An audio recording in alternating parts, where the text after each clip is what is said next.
Fellow Rotarians President, shall we start? Sure. I'm acting Sergeant at Arms today. So welcome to all my fellow Rotarians. And I especially welcome past District Governor Willy Wiguna from Rotary Club Jakarta. Welcome, PDG Willy. And of course, our guest speaker that is famously shown in TED Talk. I have watched your show, Mr. Rotarian Suresh Devani, which today we'll talk about leading with optimism, linking meaning, connection, and confusion. It will be very, very interesting. So before the guest speaker, I would like to ask one of us to say before I give it to President Ari about the four-way test. Anybody volunteer? PDG Hidayat probably, yeah? The four-way test, read about four ways, PDG. The first is it the truth of the things we think, say, or do? Make sure it is the truth. Then the second is it fair to all concerned? And the third is, will it build goodwill and better friendship? And the fourth is, will it be beneficial to all concerned? So when you think and then say or do, please try to weigh according to this four-way test. And if it is the truth, then you tell them. Is it fair? Then you tell them. If it goodwill and better friendship, yes. Otherwise, don't say it. And of course, last but not least, it's also very important, beneficial to all concerned. Because sometimes you say something and you hurt somebody. Please don't do that. Thank you. Thank you very much, Past District Governor Hidayat. So I'll give the time to President Ari Basuseno to open the meeting. Time is yours, President. Thank you very much. I'm sorry I'm not going to open my video because I look messy. So today, I think it's a very important topic that we have. You know, we're in the process of choosing the next DGNG, right? So this is actually talking about the continuity of quality Rotary movement in the country, or at least in the region, in our region. So our topic is leading with optimism. This is, I think, very interesting, not just interesting, but very, very important topic, because who wants to lead, who wants to follow a leader who is not optimistic about what they are doing? Who wants to follow a leader that is not really sure about what they are doing? So today, let us know what it is about leading with optimism. So today's presentation is a very short one because of the limited time we have got, and I'll try to concise whatever little facts about how you could lead with optimism. So bear with me if I do stretch a little bit here or there, but I would love to have Q&A after the presentation, because I'm sure you people have your own questions that we would like to ask and get it answered. And it will be open forum, so even if other members want to answer, they're more than happy to add their input into it. Great, thank you. So we are ready. Okay, so can we have the slideshow on? Thank you.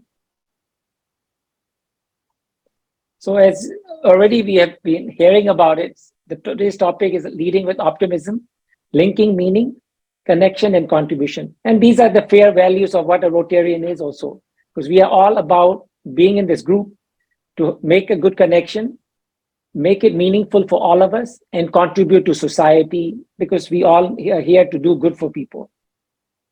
So this is a short presentation to all the beautiful people attending today. Thank you. So can we have the next slide? So this is something that you all should realize. Real leadership is all about inviting people on a mission to do something extraordinary together. And that's what a great leader is all about. If he's not taking people on a great journey, then he's not leading. He's only taking care of himself. Selfishness doesn't help in a great leader. So let's go to the next slide. So what did you learn from COVID? Now ask this question from yourself, because we all learned something from COVID. The lockdowns, the challenges we had to deal with during where we could not meet with our staff or teams. How did you manage these crises? How did you take care of your situation? How did your mindset go through these challenges? So I'll ask you this question again at the end of the session, because I would love to hear your feedback, because I'm here to support you if there are things that we could talk about openly and we could learn from each other. Thank you. Next slide, please. So this is another audience poll. As of now, what do you feel? Are you feeling stressed out, burned out, renewed, or energized? Now, these are some things that a great leader is all about.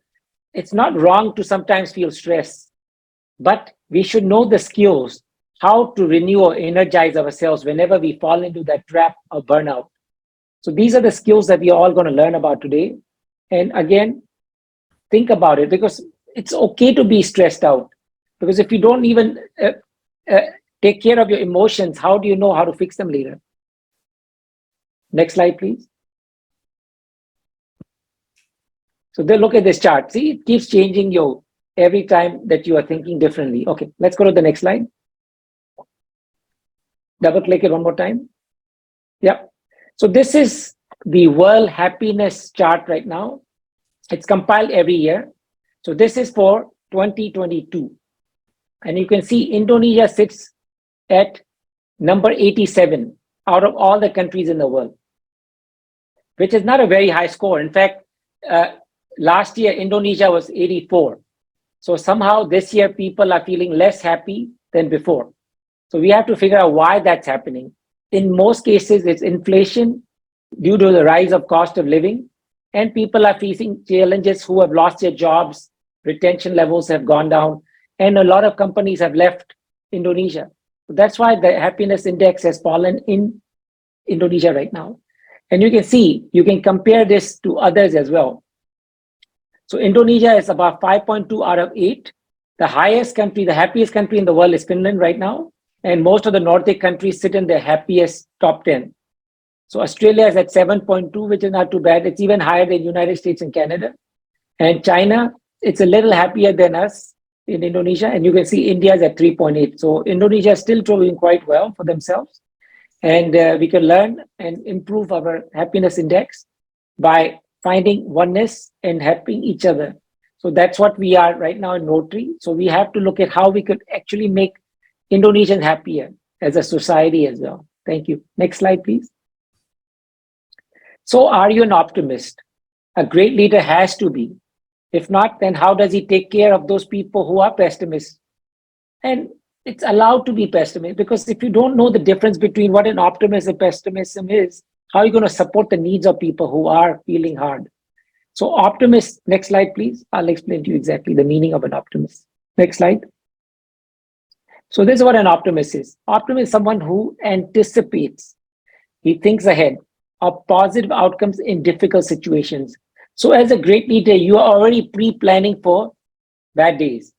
It's nothing wrong to think about the negative too for a great leader, but he's just preparing himself. If he does come into that trap, how does he come out of that? And look at this guy standing on a sinking boat, but he's already looking at the next outcome, or he figure out something else that he could survive through this crisis as well. So as great leaders, we are here to take care of crises and manage them. And in fact, come out stronger than the last one, because from every failure, there's success. So that's what we are trying to learn from our failures. Thank you. Next slide, please. So what is your motivation? Now, there are two ways of looking at it. Eccentric motivation is about money. It's about reward. Where a great leader looks at eccentric motivation, which is work is reward.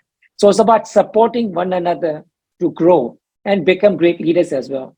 So a great leader or a servant leader that we're going to talk about later is motivated by work is reward. It's all about how I can uplift myself while helping others. And the more I help, the more uplifted I feel. So it's all about transforming our followers into becoming leaders in the future. Next slide, please.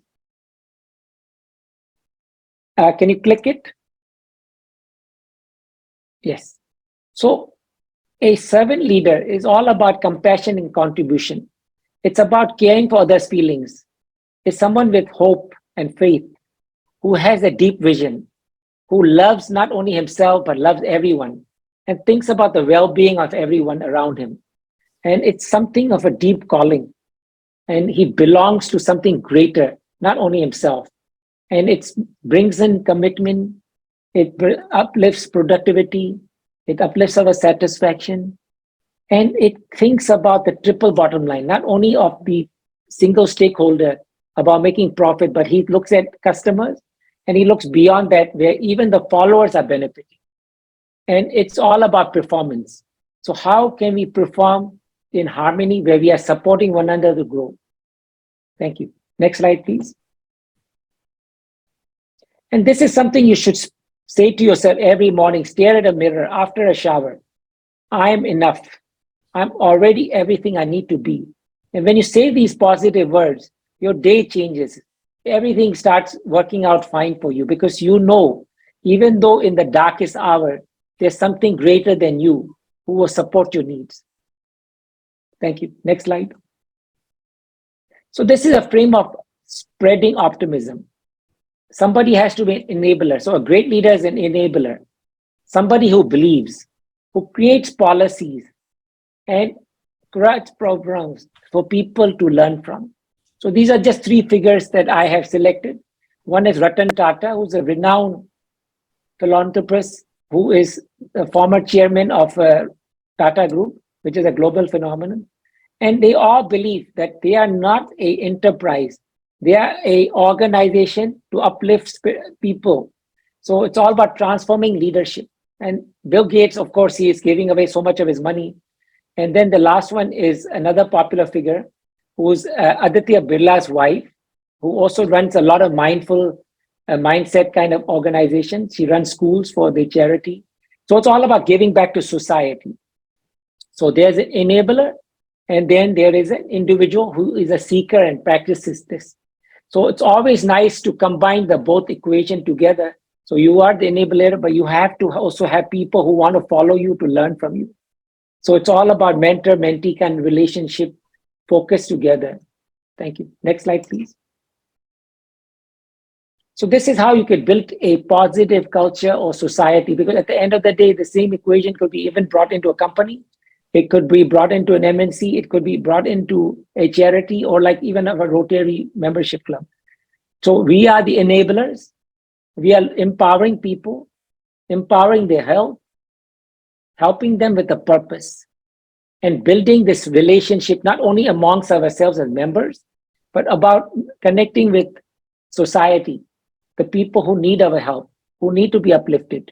And this will create a happier, people-centric society where we are not only helping somebody as an individual, but we are looking at how we can uplift others who can also pay it forward by uplifting the others.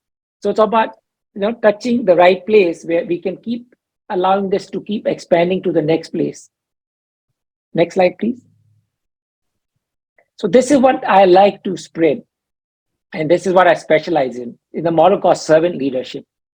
Servant leadership is all about voluntary work, which is what we are doing for Rotary right now. And it has a deeper core purpose. It's not about us anymore. It's about how we could do good for the world. And it all involves about future growth, how we could pay back to the society today so they could pay back in the future. And it's service to others. How we can serve everyone will also make us feel rewarded in somehow way. So again, it is a without self-reward. So it's not coming to us in a physical reward, but it's coming to us as a spiritual reward, something that will build our faith to connect with a greater energy around us. So that's what it is all about. That's why it's called servant leadership. Serving not only us, but the people who are also figures from God. So something like that. So it's a faith-based leadership model. Thank you. Next slide, please. So this is another breakdown of how servant leadership works. So it's all about awareness. Are we aware of what we need to do and how we could support others? And then understanding that we can serve. So this is knowledge-based. And it's, again, as I mentioned earlier, it's about faith, hope-based. It's all about acquiring new skills so we can improve helping others. And it's all about connecting to community, how we can help not only ourselves, but more people around us. And then comes the second part, is about commitment. Are we committed to do what we have set out to say earlier? Because we can all say we know there are problems around us, but if you don't have commitment to help people, how are you going to go do it? And then about internalize it, actually going and taking that steps to help people. And the commitment internalization takes process through personal knowledge, where you have acquired this new knowledge and now you are going to spread it out. So it's about faith, hope, again, based, practicing what we have set out to do. And again, it's community based, but also it observes. So like after taking activities of Rotary, we also observe and see how those changes have helped people that we have helped and take feedback from the actual audience that we have helped out. So these are the things that are important as an equation when it comes to servant leader, that he keeps looking at how he could improve the flow chart so he can be a better leader, keep transforming people to become better leaders. Thank you. Next slide, please. So an optimist has these following characteristics, and these are very crucial elements here. Okay, so I'll start reading them out to you because I presume some of you are working through a mobile phone, but I'll read it to you. So the first one is view setbacks as temporary. They don't see them permanent. It's all about learning from our setbacks. Regain sense of control, something that happens instantly for them. So if they have fallen into a trap, they already know how they could come out of this trap. They don't generalize with the problems that come, because each problem comes with its unique challenges. So they know they could do something different to come out of the current situation. They shift focus very quickly, because if they are in a dire situation, they already know now, if I come out of this dire situation, what is going to be my new focus? How am I going to handle this moment? They look out for the key phrases. They don't speak anything that's not important. They only speak what is crucial and uplifting. They do not use negative language in any sense. That's another key ingredient here. They always find a balanced approach, which is fair to everyone, not only to the leader, but to everyone. And they are more than happy to acknowledge others for their contribution. It's not about uplifting themselves, it's about uplifting others. Next slide, please. So this is the results I have seen for all the people I have spoken to, have trained on the 7 leadership model. There's 300% more innovation in companies that actually follow the 7 leadership model, 44% higher retention, 37% increase in sales, 31% increase in productivity, and 125% less burnout. And this is key ingredient here, because burnout is a big challenge right now for all companies around the world. That's why every company is creating a wellness department, because once a staff goes into burnout, for him to go into depression, it's a very, very large part. And to lose a talented individual for burnout, it's a sad setback. And again, to build up another colleague who could take over is another challenge. And another thing, 66% less sick leaves, because a lot of people are sick because they are stressed out, because they are burnt out, because they feel they don't belong into an organization. So this is a key ingredient, how servant leadership can help. And 51% less turnover. So company staff stays longer because they like to work there, because they feel they belong, there's meaning. They feel they are contributing because they are learning how to become future leaders. Thank you. Next slide, please. So I have over 18 years of extensive research, which it's still ongoing. I love learning from people. I always learn from the new people that I'm working with. So leadership is an ever-growing industry because style keeps changing to fit the needs of our society. Thank you. The next slide, please. So being of service to you brings happiness to me. That's why I'm here speaking to you all, and I'm going to join your organization today. Thank you. Next slide, please. So anyway, most of you are connected with me, but if you don't have my details, so this is something, I'm more than happy to talk to each of you individually, to talk to you about your problems or how you would like to improve yourselves as leaders. There are ways to gauge leadership. And what I use is called the Barrett's value models, which considers leaders' values and then looks at how they could improve themselves. So thank you. That's my presentation. And I'd love to have some Q&A right now from anybody who would like to ask questions. Do we have certificate of appreciation for guest speaker, President?